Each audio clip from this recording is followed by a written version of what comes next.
welcome back. We're going to take another look at Prelude number 3 by Villa-Lobos. The first time we just focused in on the first measures, the first 4 bars, and just review here, we discovered that first off, the foundation of the prelude were the open strings of the guitar.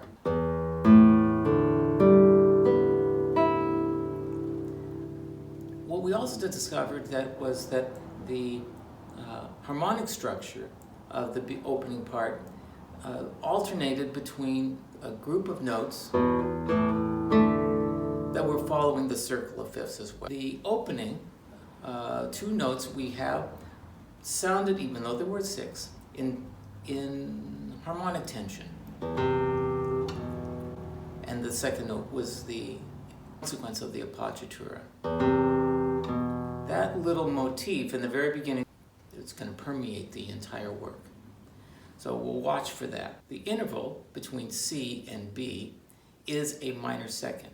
The developmental element of this piece revolves around that theme and the interval of a second, major, minor second, and its inversion, which is a 7th. And you see, if I take the note C to B, that is just a second, 2 notes, half a step. From F to E, the same. From B flat to A, the same. From D to C sharp, the same. Only the last one is a major second. Yeah. If we invert those intervals and we go the opposite way, instead of going from C to B this direction, we go from C to B this direction. Then we'll find that we've moved a 7th. So the way that inversions work, a second becomes a 7th. So the sum is equal to 9. Okay, with that idea in mind, the beginning of this piece in 2/4, duple, accent on that first part, and the appoggiaturas are to build. So we can think about what is Villa-Lobos trying to achieve in terms of this expression. And I would, in general, say, striving to reach the peak, the mountaintop. Okay, here we go.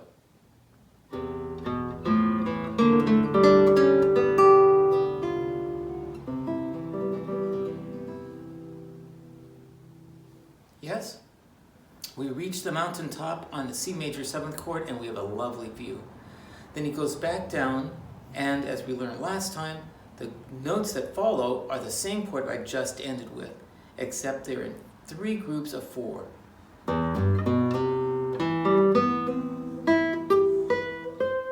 But the last note is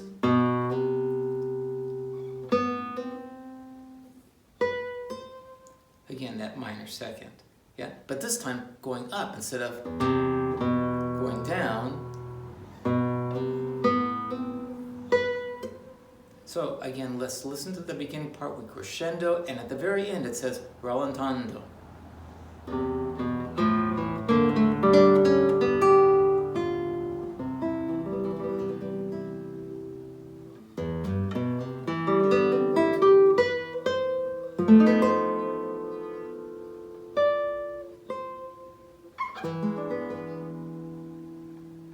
Okay, there was a little ornament at the end we get to hear, but the chord we started with was an F7 chord, and the top note was C, and then an E7 chord, and the top note is B, just like we started.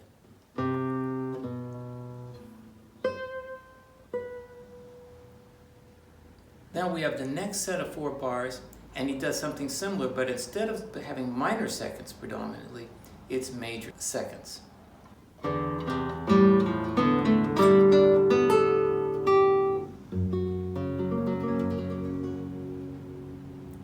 So we end with the climactic moment of F sharp major 7th chord,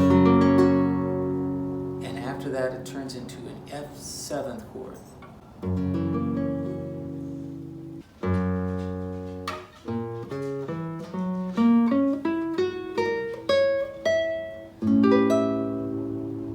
We started on F sharp and we ended on E.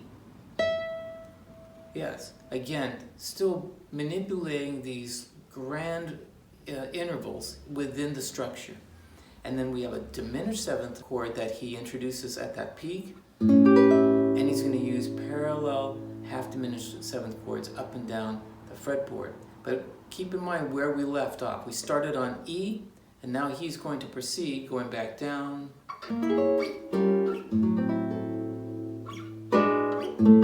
There's C, and he pushes to D.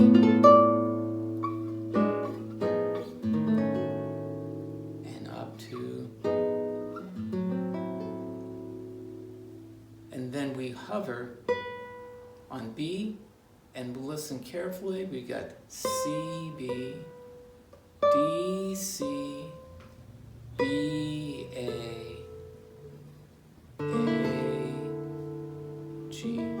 Those are all seconds, and they have this yum bump bump. So he's using the little motif we started, and he's creating a sequence. And folds a melody.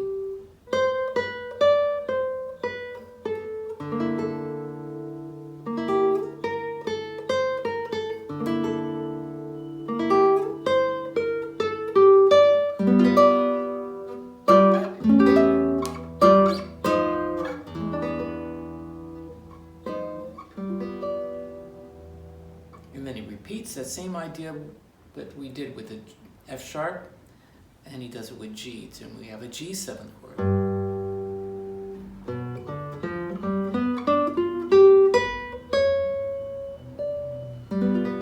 And he changes at the very end with the C sharp to the D.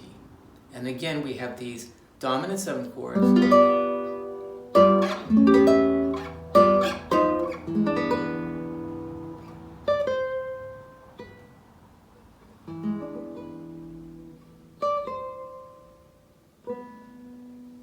And then we move into the section, the B section of this piece, which is the most imitative of Bach. So it leads in very, very discreetly with an octave, and it's just a pitter-patter. And then what follows is a sequence, but let's first take a look at tempo markings. It's in 4/4. So no longer are we having these metric shifts. He's given us something regular. He's given us a sequence that sounds like it's practically straight out of something Bach would have written.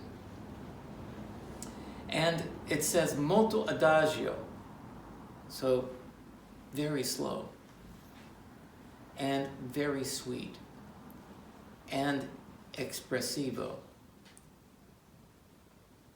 What he is doing, he is giving you, us, performers, license to play sweetly, slowly, and expressively.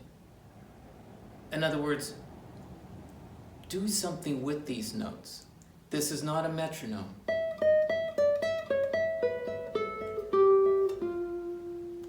This sequence is supposed to unfold in a way that's sweet and expressive.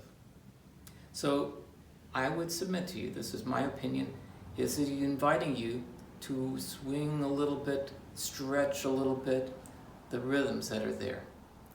The harmonic structure, in spite of all the rhythmic liberty he's giving you, is following the circle of fifths. And it's interesting because we start in the note E, and we'll end on the D minor seventh chord. Then he'll start on the note D and end on an A minor seventh chord. So the first group, we have the circle of fifths kind of occurring in here. If we look at the intervals, I've been hitting this point repeatedly, you'll notice we start on an E and we go to D. Start on D and we go to E. So again, that major, minor, second, stretch to sevenths. So in this passage, the chords that we get harmonically start D minor, A minor, and then a B diminished, seventh chord, a G sharp diminished, and eventually, after a sequence of chords, all using that minor and major second, minor, major, and then he'll repeat this. So, in closing today, we have now explored that the beginning part has a lot of rhythmic complexity and is all built around that minor second and major second in terms of thematic material. That interval is his centerpiece. At the same time, he is in large part imitating Debussy and creating a rhythmic structure in terms of meter that has a sense of ambiguity. He's using half-diminished seventh chords to create an ambiguity and harmonically led by the melody. And that it's organic, it's spontaneous, that it's almost feels like it's not structured, even though he's taken very strict care to ask you to play it a specific way so that it will sound this way. Yeah?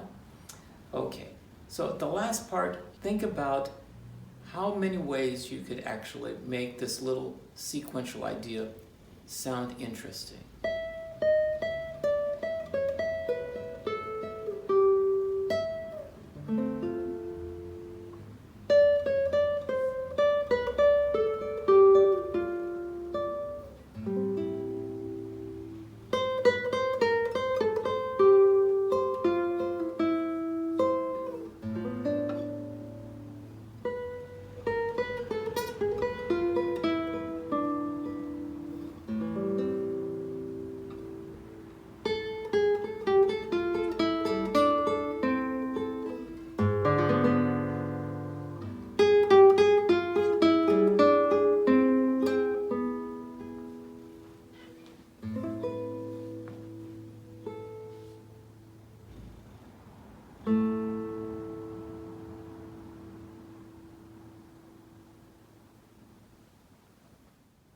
Well, thus concludes our lesson for today. I hope that you benefited.